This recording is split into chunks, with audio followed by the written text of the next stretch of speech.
Yeah. Yep. Yep. No, that finish was something else. That's Sean Payton. Welcome to Altitude After Dark with DMac and Mike Sanford. Yeah, that finish was something else there, Coach, here in the 13-11 win. We're brought to you by our great friends at Journey Spice. Right off the bat, I want to let you know, use this QR code up here. You can save yourself 10% on all Journey Spice products. We love Journey Spice. Flavor in, plastic out, and it's non-GMO, no salt, no sugar. It's good for whatever you want to put on your meals, lunch, dinner, breakfast, doesn't matter. There you go. Journey Spice. More on Journey Spice in a little bit, but we love you, Journey Spice. If you like this show, if you like what we do here, then get yourself some Journey Spice. Support people that support us, and we appreciate it. Thank you. Again, save yourself 10% using the code GETSPICY at Amazon.com. All right, let's start at the end, and we can work our way back, Coach. The end of the game, how would you assess it? Well, at the very end of the game, the New York Jets, Aaron Glenn is proving that he's just another in the long line of defensive coordinators. See Vic Fangio, actually last week's defensive coordinator, of guys that are just have not shown their competence as head football coaches and decision makers. Not only did you play the entire game to lose, or excuse me, not to win, you did everything you could not to lose the game instead of choosing to try to go win. Mm-hmm. But you had actually started to run the football a little bit decently, and you have an opportunity to potentially just kick a field goal. And instead you decide, in a day where you've already been sacked 8 times, you decide to drop back yet again. And guess what happens? You get a sack yet again. I saw somebody say, well, 62-yarder, the percentages are low. And I'm like, yeah, I get it. What are the percentages of a fourth down with that offense? Right. I mean, what are we doing here? You've been sacked 8 times. I don't know if there's any analytics to show what's a better chance, kicking a field goal or converting 4th and 8. I mean, my God. Darren, that drive, were there not some good-looking plays where there was some zone read between Justin Fields and Breece Hall? Like, why wouldn't you not do the thing that you kind of do well? I mean, you don't do it very well. You had 82 total yards and 92 rushing yards. Is that right? I mean, I can check. Yeah, for sure. Beats the heck out of your 9 completions that matched your 9 sacks. I mean, it's mind blowing. I can't even wrap my head around it. But even end of game scenario with Sean Payton. I mean, you're trailing. It was 11-10. You're trailing. Yeah. Why put the ball in the air on that third down when you have a gimme go ahead touchdown against the team that has shown crazy levels of ineptitude? Why not just run the football? Maybe spread them out, get into a little empty, run Bo Nix on a draw, because the only way you're going to lose the game to the Jets, in my opinion, in that situation, was turning the ball over and not securing the field goal. That was what you left yourself open to, because what do you need? 2 first downs and you win the game? And that in the last time you had the ball? And hey, decent field position, and the Jets had great field position all day. You left yourself open to just something quirky.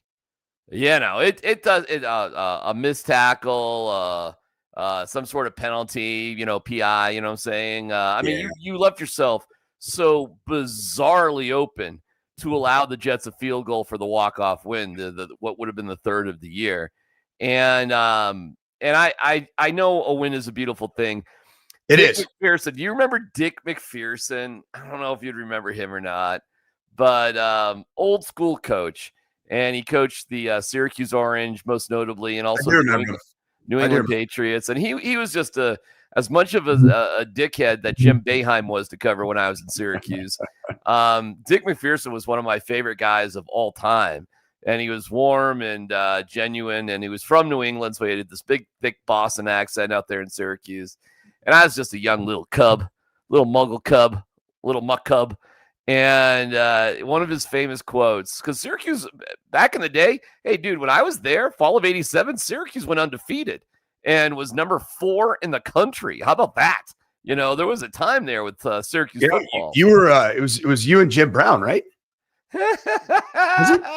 Or was it who was my guy number 44, the Express man? Well, there were a lot of famous 44s. Yeah, Peanut Head there at Syracuse. But were you and Jim Brown? You and Jim Brown in a comm class together? I was Daryl Johnston, the Moose, was at Syracuse. Okay, that's a little bit more of a vintage. And Don McPherson, the quarterback, was there, and blah blah blah blah. Up yours. Anyways, I'll give you one. Forget it. Forget it. Anyways, he would say, "A win is a beautiful thing." And it was like with a wry smile and sort of a, hey, we got away with one of them sort of attitude. And I've remembered that forever. So I'm never, ever going to discount a win. So why don't maybe you reflect on that there, Coach? I mean, they did win. I know the style points were vacant, but they did win the game. There's two sides of this discussion. The most important one is the very old coaching adage. I'd even call it a bit of a cliche, and I don't know why it's always verbalized this way, that a win is a win is a win, right? Like, how many times have you heard that? A win is a win is a win. That is true. It is true. There's no way that you can look about it any differently. You stayed in a commanding place of potential dominance in the AFC West. If you find a way to beat the Giants at home, which I think you're going to have a chance to win that game, and then you go and beat the Texans and the Cowboys, 2 very vulnerable teams, you're going to be in a great spot. On the flip side of this, the most concerning thing for me is this felt like something that was in the rearview mirror, which was your offensive performance against the Titans. I mean, it was a bit inept again. 20 points against the Titans, I believe, aided by some takeaways. This was not a good offensive performance for the Denver Broncos. Bo Nix called it a tale of 2 halves. Mm-hmm. I would call it a tale of 2 drives that were good, and everything else was pretty much buns. It was not a good day offensively. You offensively and on special teams, especially special teams, man, you stooped down to your level of competition, and that was very, very disappointing. Where you I thought, strung together in a pretty impressive couple weeks of positive growth offensively. So I have my concerns about this offensive unit. That's the bottom line. Here is Bo about praising the D, first of all, and reflecting on the game. Impossible what they did, but it was impressive. Unfortunately, it's one of those things where I don't get to watch a whole lot of it. I wish I could. They'd be a fun defense to watch, probably an awful defense to play against. I know that kind of from practice, but they turned it on. 9 sacks is a lot of sacks. That's really good for our defense. Still looking for turnovers, but sacks are pretty much like turnovers. They kill drives. So, impressive, not shocked, but really impressive performance today by them. Just great effort all around. Really good job tackling in space, and obviously a good job covering down the field. All right, well, let's talk about some of the numbers then. You want to take on Bo first? Let's look at Bo for a little bit, okay? And see where things could have got better. Bo was 19 of 30 for 174 yards, 5.8 per touchdown pass to Nate Atkins. Way to get in the mix there, Nate Atkins. That was a beautiful play. I like Nate Atkins, man. I like Nate Atkins. Only sacked one time, a QBR out of 100 of 37.3 and a rating out of 153, whatever, of 90.1. So pretty mediocre for Bo. But again, they didn't, Bo didn't turn the ball over. And the one turnover they got cost them 3 points. Could have been worse, I suppose. Rushing wise, J.K. Dobbins, 14 of 40. RJ, I'm not Cam Scattaboo Harvey. 2 carries for 4 yards. And did he add anything? He had 2 or 3 receptions. He had 4 catches for 21 yards along a 9. So not much there. Jaleel McLaughlin was playing because Bidet's actually hurt a little bit. Yep. So that was a 1-for-1 switch according to Sean Payton. That was. Can I stop you right there? Yeah. Was that fake reverse end around screen to Jaleel McLaughlin, one of the ugliest, that resulted in a penalty for illegal man downfield? Did that just kind of define? Was that not almost the iconic moment of the Broncos 13-11 victory over the 0-6 New York Jets in London? God, brutal. God, I just feel like that just completely summarized the entire day. Just there was one shining light, and that was Evan Engram. Loved it. Who had 5 catches, 42 yards, and like it felt like every catch he had was a big deal. Yeah. Right. Whereas Cortland did have one significant catch for 17 yards, but that was it on 3 targets. Were the Jets doing anything defensively that was screwing things up? Was there something going on that the Broncos aren't used to? It's always my fear, and I probably should have been a little bit more leery of predicting a Broncos dominant, offensive performance. Aaron Glenn's, and his defense coordinator Steve Wilks, the two of those guys are pressure guys, and they're man coverage guys. So that means that they're not giving you a lot of easy get in rhythm completion throws. And you know what happens with man coverage teams? They take away the thing that Sean Payton and Bo Nix lead the NFL in, which is screen attempts. Because if you're playing tighter coverage, the opportunity to complete screens it's tougher because you have to actually block the guy who's covering the guy you're throwing to at the line of scrimmage, which can be really hard. So you got to do it with misdirection and motion and shifts and all that stuff. And man, I don't know if you remember Jeff Schwartz. He works sure. He does a lot of college football and some NFL radio. Played center at the University of Oregon, if I'm not mistaken. Played in the National Football League. I saw him tweet out, and it was a pretty good tweet. He said, "I'm starting to get the feel that the Denver Broncos call plays as if they're consistently trying to protect Bo Nix." Wow. And there's a feeling of that. It's like interesting.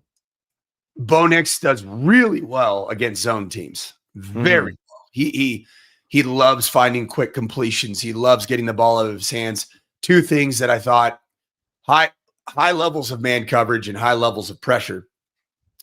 If you also make sure that you account for the edges outside of the tackle box, because there's really the two things that I feel like Sean Payton uses when he's in a rut in play calling to get Bo Nix going. Number one, the run game, play action, move the pocket, get Bo Nix out of the pocket on designed movement throws.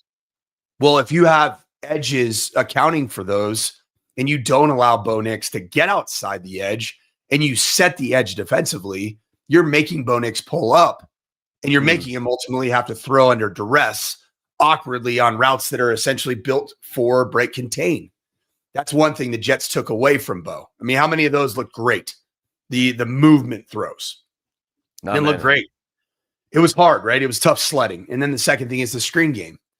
So if you take those two things away, what I find is, I've been saying this, I don't know if you remember this, DMac, you and I were actually in a press conference, and I pointed out to Bo, is after the Steelers loss, is that when you famously asked him about the interception, he said, "I threw it to the other team. I dropped back, threw it to the other team."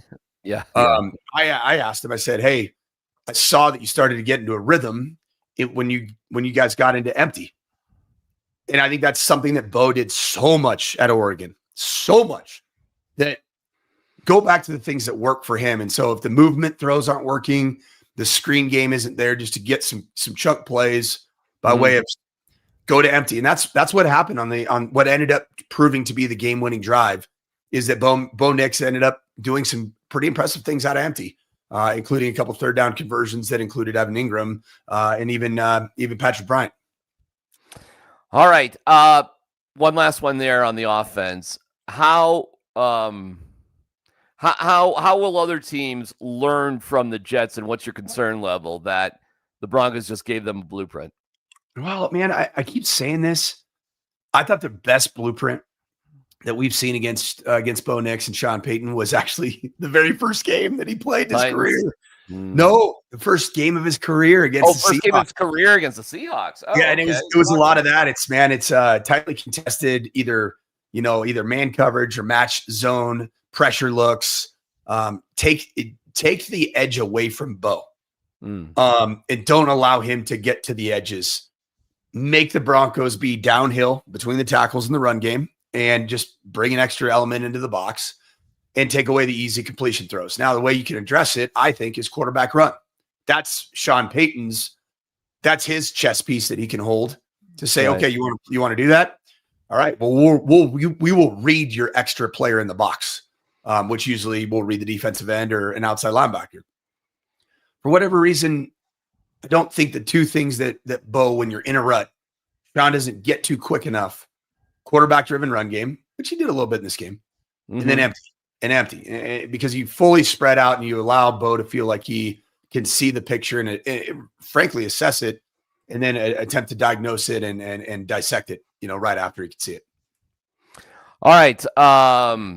We'll get to more, Bo, and answer more of your questions here in just a little bit. The tale of two cities, there is another tale, and that is of the unbelievable defense. We'll get there in a second after this from Journey Spice. There's a world of flavor out there, and to find it, you have to take the journey. Journey Spice Company handcrafts the most premium spice and seasoning blends that have no sugar, no salt, are certified USDA organic, non-GMO, vegan-friendly, and always planet-friendly. You are going to love serving amazingly delicious creations while knowing you helped reduce single-use plastics. Make sure to search for Journey Spice Company on Amazon today. We start with Sean Payton. Don't forget, use the code GETSPICY to save 10% at Amazon.com. That would be great. Liking and subscribing is great. Ordering some product, which you're definitely going to enjoy from Journey Spice, is another way that you can help us out and help out Journey Spice. And we would say thank you to that. Sean Payton on the impressive defense. That we held them to field goals. And offensively, we're going to look at the film and see that we left a lot of yardage out there and opportunities out there. But again, the way we played defensively, and it was impressive. Sure was. And let me just play some our guy Scotty Gange in there. Zach Allen. We got 5, and on the outside we got 4 guys. So the 9 of us, it's a really special group. Like everybody, is expected to win their one-on-ones and do it. So if you double somebody, the other person's gonna, is gonna win, and that's our thing. Is everybody wins their one-on-ones. Yeah, I love that right there, DMac. Let me get back to that in just 1 second. I'll definitely get back to that. I got 2 more for you, Sertan. Honestly, it's like when we got into the game, we understood offensively what they was trying to do, and all we was trying to do is rush and cover and have that aligned at the same time. And we knew, we was gonna come out victorious. You know what I mean? We secured the win. We was able to get the job done at the end of the game, and that helped us a lot. So. One more is DJ Jones. The huddle, and you're just crushing, dominating. Yeah. What's the conversation, the chatter like? Keep it up. There's no relaxing. They have some talented players over there. Justin Fields, probably the fastest quarterback in the league. You got Breece Hall. So there's no such thing as relaxing again. I mean, you could be dominating. It takes one play. They could have burst one run, and they would have came out with a W. But it's focus, and I was so glad to have Malcolm Roach back because he's huge when it comes to locking in. I got one more, and that's the final defensive sequence, how they decided to handle it defensively. It's hard to contain an athlete like that, and we were able to keep him in the pocket. But I would say those last 3 or 4 snaps were all cover 0, full blitz looks that the ball has to come out fast. All right, we got loads of X's and O's for you. 9 sacks, minus 10 passing yards. The front, the resilience of we can't have a break, playing in 0 coverage. Ooh. Talk to me about the defense and what you saw out there. Yeah, I always love defining, even with quarterbacks and really even helping defensive players understand what exactly cover zero means. And so I like to use the, I guess it's not really, it's a synonym, but it's two words. Instead of saying cover zero, I say no deep.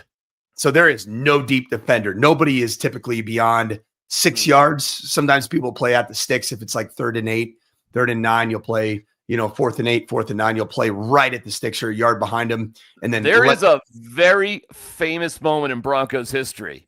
It was Tebow to DT in overtime against the Steelers, and that's exactly how we're. So and I'm pointing out that you can bring pressure, but boy, there's some risk out there, right? Yeah, you got it. I mean, and this is when you're talking about cover zero, no deep. Man, there is a lot of responsibility on that front to get home, man. You got to get home. You got to be disruptive. And I like coaching teams. The scariest thing against athletic, mobile quarterbacks, even like Justin Fields, as bad as he was, man, you break that first tackle, you can take off, because a lot of times it covers zero or no deep. There's 6, 7 committed to the rush. So every other player, it'd be 5 or 4, are completely committed to the coverage responsibilities. That's why I thought, man, it was nuts for the Jets not to run some type of quarterback read on especially 3rd down.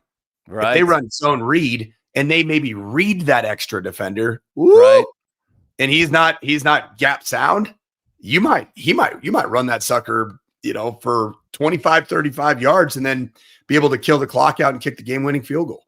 So is it smart, confidence, or arrogance where you're just calling that defense play after play after play at the end? I love it because it's the mentality of the Denver Broncos defense. Now I'm going to warn you: live by the sword, die by the sword, right? And the sword is cover zero, all out pressure, and you just have to know when to disguise it and use it to your advantage and actually play some more zone coverages that have a cover zero pre-snap look, and then all of a sudden, boom, a safety gets way back. And that's a good way to get a quarterback to think he needs to get the ball out of his hands fast. And then you end up dropping out some of those interior, what look like pre-snap blitzers into slant windows or quick hitch windows. And then that can lead to turnover. So I will say this: Vance Joseph has all of those things in his package.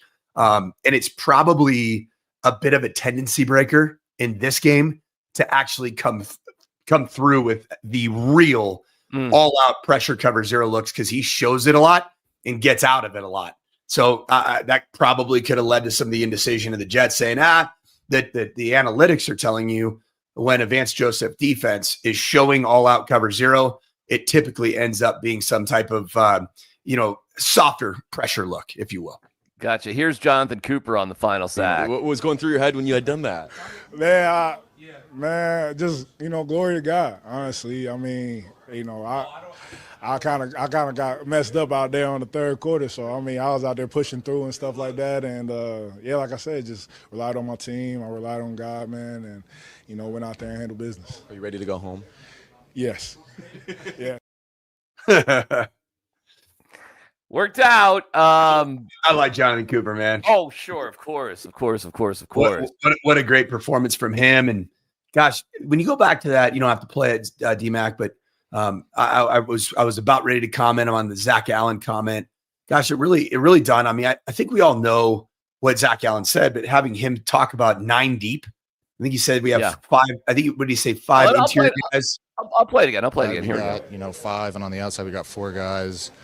So the 9 of us, it's a really special group. Like everybody, is expected to win their one-on-ones and do it. So if you double somebody, the other person's gonna win, and that's our thing. Is everybody wins their one-on-ones. Wow. On that, in a day where Nik Bonitto had a measly 2 sacks equal 1 sack to get his total up to 8. I mean, gosh. Just 8 sacks through 6 games. What are we doing? Come on, Nick. Pick it up, pal. You're dropping under the 25 total pace that you were on. That's funny. You end up getting unbelievable contributions elsewhere, and I love that. And I would even include Jaquan McMillan, and eventually your luxury draft pick, your very comfy, cozy draft pick in Jahdae Barron. as part of the blitz package and rush package. Man, it's like he's right. If you use chip help, meaning a tailback or a tight end are going to be double teaming a Nik Bonitto, that's one less person that can double team Jonathan Cooper, John Franklin Myers, either one of those nickels, Zach freaking Allen, DeAndre Tillman, when Jonah Ellis gets back healthy. Mm-hmm. It's a great group, man. Who was my other guy? 96. Wazirike had one. He did. And then, hey, nice that Malcolm Roach is back in the mix too, right? And Wazirike, you're right, did have one. Yeah, Malcolm Roach back. And it's powerful. And it probably does allow Sean Payton to do things that you would think twice about, including the fourth down they went for, because he was just like, I trust my defense. Yeah. I'll go for it on fourth down. What the hell do I have to lose? They did a great job picking it up too. So, I mean, there were some things on offense that actually weren't really like that bad. I mean, that's one of the two scoring drives were awesome. Yeah. Third down legitimate offensive scoring drives. Third down was 5 of 15. That's not great. It's okay. But the Jets were 2 of 15. I mean, that's bad. I mean, they had negative 10 yards passing. How's that going to correlate to third down success rate? How about that? Negative 10-yard passing as a team. I mean, I don't even know what to – negative 10-yard passing, and they almost won the game. It's insane. You know why? Wow. I'll tell you why. Obviously, the Broncos went stagnant. Offensively, we beat that up. But I think more than that, man, is after 6 games, we've got to start trusting what our eyes are telling us. This is a special teams unit that's not very good. Yeah, what is going on there? It's not good. Yeah, their coverage, I mean, 6 of the 11 points you could attribute directly to long returns. Mm-hmm. That's not good against a team like the Jets. That gives them hope. It gives them life. And I don't recall last year the special teams units for the Broncos giving up plays like that with some semblance of consistency outside of the block field goal and some field goal unit issues. Mm-hmm. It wasn't a terrible special teams unit a year ago. Am I blind in saying that? That's a tricky one because Westhoff and oh my God, Army pilot. Okay. Ben Cowley. Yeah, I mean both were blown out. So or quit. Right. Or my point is usually whatever. In light of it felt like every Division I college football coach getting blown out this weekend. In light of that, typically when you fire a head coach, you or a special teams coordinator, don't you typically expect to get better? Yeah. Well, we've been over this a million times. It's not better than last year. We brought in Darren Rizzi, and we have our thoughts about the conversation Sean was having with Darren Rizzi on the phone after games on Sunday nights, but I don't know. He's here, and it's not great. Whether that happened or not, man, the game is pure. I'm a coach. I've been a coach, and when it's not good enough, guess what? People like me and you, fans, they start talking. Yeah. And right now, and you know what? As a coach, you accept that because it's not good enough. It's like Darren Rizzi. It's not good enough, and Darren Rizzi knows that. You can see. I mean, how many times during the game does it look like he's about ready to blow an aneurysm? I mean, he's the funniest one was the funniest one was the fake punt. Let me play this from Sean about the fake punt. Listen, I think my wife knew it was going to be a fake. I mean, it was a half a yard. There was a lot of time spent. The offensive line stayed out, and we're in a heavy group. And I know when the offensive line stayed in there, it wasn't a surprise. Well, okay. And on that play, the whole sideline for the Broncos was going nuclear. I mean, they were blowing up their coacher. I mean, screaming and you still couldn't stop them. I think that was the frustrating part. Like, it was so damn obvious what was about to happen. Were the Broncos completely out of timeouts there? Jeez, I don't think so. I don't. That's one angle that hasn't. God, I don't know. Been discussed a ton. Because I will say that, I mean, the Broncos have absolutely nothing to lose by banging a timeout there and just getting right. Interesting. Correct? I don't know. That's a You great know what? question. I don't know. Ultimately, you know what a timeout does there, right? When Brees freaking Hall is playing the personal protector, And they didn't switch out their offensive line. I mean, they just basically ran a wildcat play with a punter 10 yards behind. That was it. It was a wildcat play. They definitely, according they definitely had a timeout, according to our fine texters here, our fine commenters. So you're saying call a timeout and make them make a play. Yeah. Well, okay. If Sean Payton's mom was yelling out it's a fake and your personnel's not right. Well, technically it was Skylene, but go ahead. Yes. Okay. Oh, sorry. It was his wife. Yes. I'm glad he didn't say my ex-wife knew it was a fake. That would have been awkward. Wow. Would it have not been awkward? I mean, you would have had Home Team the movie part 2. Go ahead. If you're in that moment though, a timeout with Brees Hall and O lineman on the field, they're gonna have to make a decision one way or the other the next play, right? Yeah. But you're gonna talk them out of that play. They're not gonna run that play again. So why not? Like, I don't know. It's funny. I always stand by my D coordinator because a lot of times the defense is out there and or special team. It's weird. So punt safe when you a lot of times keep your entire defensive unit out there and just put out the punt returner. So just Marvin Mims comes in for Brendan Jones, right? Whatever it may be. Hufanga stays in, and Marvin Mims goes back there, and it's automatic fair catch for him if the ball's punted. Because there is no blocking responsibilities for the punt. It's all about be in account for your gaps and cover for a fake punt. Sweet. I always just stand there right next to my guy, and I'm like, "Do you need a timeout? Do you need a timeout? Do you need a timeout? Are we okay? Do we have this thing covered? Do we have this? Are we good? Are we good? Are we good?" And then I'm, if I see kind of a, I don't know, I sprint over to timeout. Just rip it. Why not? Right? It's live to see another down. Right? Yeah. I don't know. Just seems like that could have been avoided. But what the heck did Aaron Glenn do afterwards? Not try to score? It's crazy. And by the way, there were all sorts of weird things like, and I got Sean commenting on stuff. How about the Jets' strategy at the end of the first half?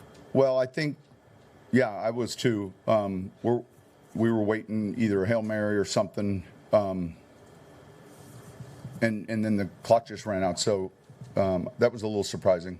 That's unusual. Was that?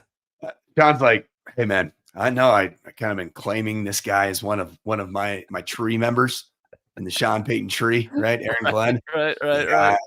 Yeah, there wasn't a lot of that going on after that game. Hey, that's my guy. It's like, you know what? Dan Campbell started his own weird tree over there. Dan Campbell can claim him. Yeah. I'll take Dan Campbell when it's going well and his analytics but I'm not going to take Aaron Glenn after what he did. Oh my God! I don't know.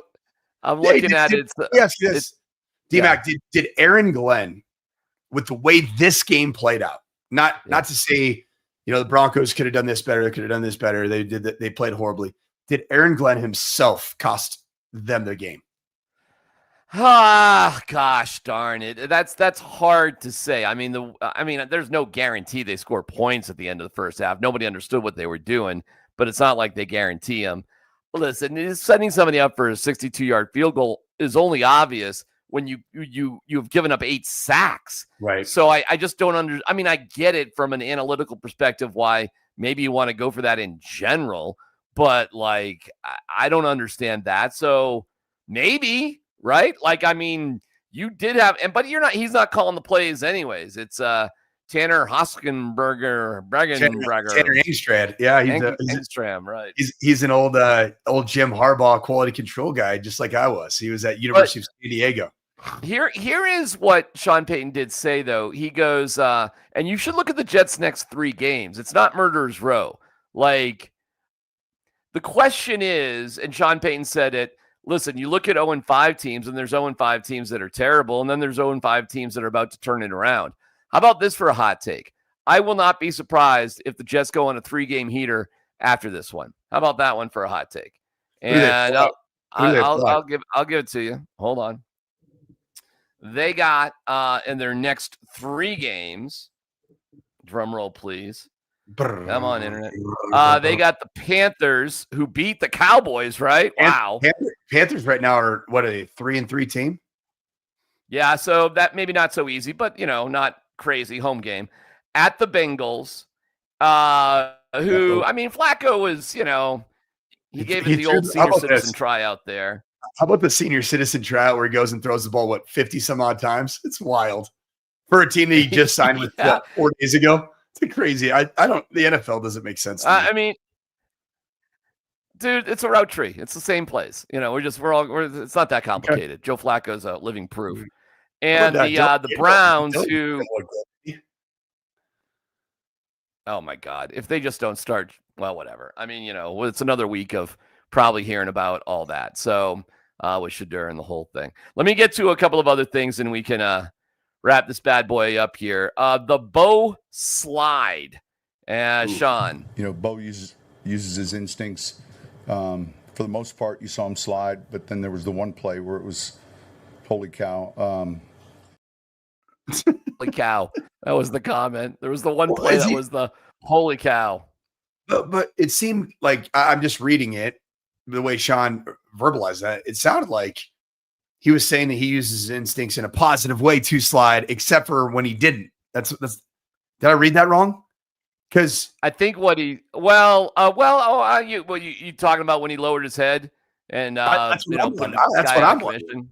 I think that's what I'm wondering, because the question was about him sliding and coming short of the first down, though.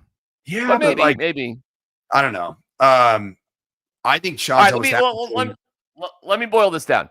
Did something offensively turn the bad way because Bo did slide short, then Bryant got the stupid penalty, and then they just stalled out after that? Yes. Was that a turning point moment?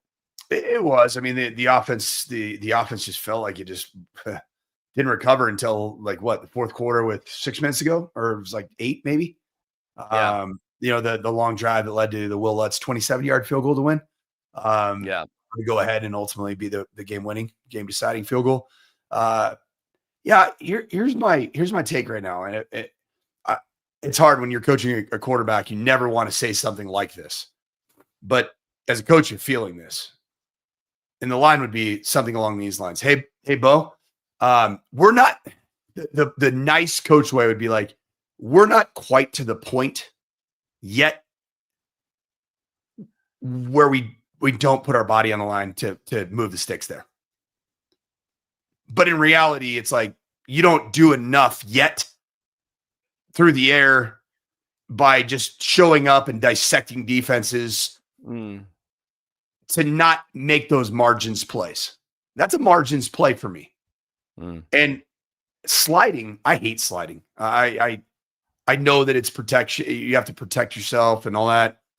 Yeah, I hate it because they mark you down when you actually have the pop-up bubble in your head to think about sliding.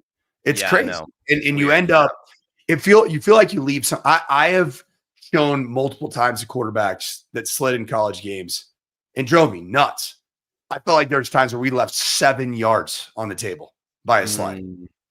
7, and so I always teach knifing, which means that you're kind of you find defenders, and as they converge, you knife kind of down and low, kind of face first, but before they can converge on top of you.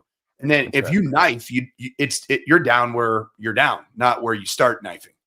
So I don't know. I just nowadays it feels like all these NFL defenders are scared to death of the unnecessary roughness on a quarterback slide. That I actually think that utilizing that knifing technique for a guy like Bo Nix, that his legs have to deliver, guys. Am I right? I mean, his legs have to deliver in moments. I think every quarterback's got to give you 2 or 3 first downs a game with their legs. But if you're not a guy that's consistently pumping the football all over the field, game in, game out, quarter after quarter after quarter, man, you really need to make those plays in the margins. And, that would be my line to Bo, is we're not quite there yet where we got to really protect you, All right, Coach, I got, as we wrap things up here, I do have a funny one about Slim Shawnee. Our guy Sean Payton, who gave, it wasn't a half-hour presser today. It was like 24 minutes. It was a long one, though. But if you want to just see why our guy is different than the average Bear, and he's our guy, Slim Shawnee. Check out this story from a past game in England where he went long on the podium on purpose to piss off Phillip Rivers. First time I was here, it used to be a joint press conference, meaning we played the Chargers, and so both teams came to the same area. Bo, I'm going to let you go here in a second. But it was an important game that night for Breeze because he was playing. It was the first time he was playing the team that had released him. And just as Bo walked in, I could periff Phillip Rivers. And so both teams, coaches and players used the same press conference. And I think I tried to answer questions for 40 minutes just to, because he and I were like jawing during the game. And so I just continued to field questions. And so when I asked Pat, I said, is it a joint presser? He said, no, we've now got 2 press rooms. So with that, I'm going to put our quarterback on stage. All right, thank you. All right, Sean. Yes, sir. What a character. Hey, you know what, though? Good on Sean. Good on Sean spending the time, with the media. It's a good win. All wins are good wins. Absolutely. But, you could easily be super grumpy. And for whatever reason, Sean chose to be joyful, Sean, today. He chose joy. He chose joy, not violence. And I commend him on that, because winning is hard, and going to really expensive sushi restaurants and you don't even like sushi, and driving around and pondering the existence of life. What am I doing? What am I doing? What am I doing? That's happened in recency. So listen, you just you can't just beat the Green Bay Packers and barely and not have some issues with it. Skylene wants to go where? She knew it was going to be a fake punt. Okay, the tone tomorrow is going to be a little bit of like, hey, a win is a good thing, but I think we're going to hear a lot of unsatisfaction with this win as we go into the Giants week. Yeah, I mean, I think it's the dichotomy right now of I'd call them the not fun Broncos versus the extremely fun frat boy, exciting whites in the wine aisle. Jackson Dart, Cam Scattaboo. But you know what? I'm just going to give you a preview of my narrative all week. Jackson Dart's fun. He was fun at Ole Miss. And then he wasn't fun when he played teams with a legitimate pass rush and a good defense. There you go. And Jackson Dart and Cam Scattaboo, they got to deal with the Denver Broncos defensive front. Good luck. Good luck, rookies. Good luck. All right, we'll spend a week talking about the Broncos versus Theta House, and which is based on the University of. Is this Rush Week actually in Denver? It might be. You want to join the fraternity, everybody? Theta. What is this? Are we sure? Well, Animal House. Animal House was Omega. Do we know exactly where Cam Scattaboo and Jackson Dart were on January 6th, 2000, whatever year it was? Do we know? Do you have any idea? No, I don't even know what you mean by that. But Omega Theta Pi was the house and Animal House, and they're coming to town. It'll be a special weekend as the 2015 Broncos are honored for the 10-year anniversary, and our own Tyler Columbus is part of that, as is Bradley Roby, who decided last week to choose violence in terms of talking with fans on Twitter about like bad penalty calls. Like, hey, Bradley, your team just won. Maybe chill out with like ripping on the refs about bad calls in the Eagles game. But hey, you do your own thing, Bradley Roby. And yeah, it's gonna be a different tone. Listen, man, it's a tale of two halves, really. Like when we predicted the Broncos were going to blow out the Jets, everything we said about the Broncos defense coach was true. Yep. Like everything. It was actually everything we said.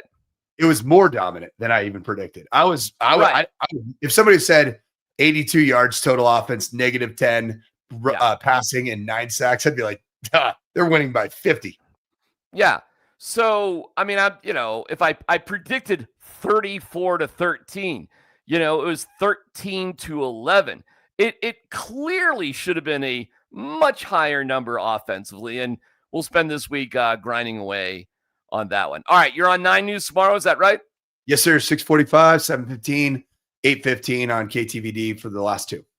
And we have the Chiefs beating. They're in victory formation. They just beat Detroit 30-17.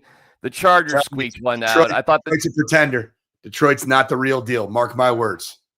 Well, then who is the real deal in the NFC? Packers? Packers are they're good. And I like what Baker Mayfield and the Bucks are doing, brother. I love me some Baker Mayfield, man. Did it yet again against the 49ers. Guy's playing MVP football right now. He is playing, and all he does is prove to be the reason at the right time for that team. So those are. By the way, are we taking Drake May a little bit more serious these days? Oh yeah, Drake May's he's like an 88% completion percentage guy. Adjusted completion. He's like the most accurate passer in the NFL right now. He's a good player. How did Penix big week West? The Raiders won. Penix, they play tomorrow night. They play the Bills tomorrow night. Ooh, so that could be a moment of truth for my guy. Yeah. Yeah, we got Bills at Falcons, and it's one of these terrible, like, 2 Monday night games at the same time deals. So our Mountain Standard Time, Bills Falcons at 5:15, Bears Commanders at 6:15. I hate that. I'd rather just have one game on, in all honesty, but that is the particular case. So, all right, dude, we'll see you on TV tomorrow. Then from 10 to noon with Berto, as our good buddy Raj is still on paternity leave, which is cool. Yep. And then we're in at noon with Columbus and Scotty. Final words, go for it. Final thoughts, my man. Win is a win is a win is a win. I'd much rather in the kind of the Nick Saban, Bill Parcells, even Sean Payton vein, you'd much rather really be able to coach hard going into a huge game after a win that you left a lot out on the table than being able to have to make a lot of corrections and mistakes. But the Broncos they gotta understand you play with fire long enough. That special team play, very uneven offensive play, questionable play calling at times, being in a big time rut. Those games this is gonna catch up to you when it catches up to you, and you just got to make some of these adjustments. Alex Palczewski needs to be starting at left guard if Ben Powers continues to be out for weeks. Okay. Matthew Parrott is not the solution at left guard. All right, brother. Can't wait to chat it all up tomorrow and throughout the course of the week on Altitude Sports Radio 92.5. We're back with Altitude After Dark Thursday evening and then Sunday after the game, as well as on Altitude TV, where we just chit-chat all night long about your Denver Broncos. And congrats to the CU Buffs, by the way. Nice win for them. My son did rush the field, and Dion didn't know that you get fined $50,000 for rushing the field, which is stupid, by the way. That is a dumb thing. That is a super dumb thing. So we'll hear your reaction to rushing the field and all that as the week goes on. Let the kids have fun. I have we have a post-game brawl with the Lions and the Chiefs during handshakes. Oh, wow. How big is it? It's over now, and they just replayed it. So I'm not exactly sure what the nature of it was, but instead of a kumbaya moment, we had some violence out there with I don't know the skinny. Hey, Darren. Look at it. Yeah. Real quick, can I say a quick thank you? Of course. Thank you to the more than 2,000 of you that are watching us live. We love you. And we love doing this every Thursday and Sunday with you guys. I love having the opportunity to be on here with my guy who puts, I don't know if you guys know this, but he puts in incredible amounts of work in to make sure that this is a high quality, professional type of a podcast. We have a lot of fun doing it. So DMac, appreciate you. And we love our watchers. You guys are the absolute best. My man. We'll talk to you. Snap out of it.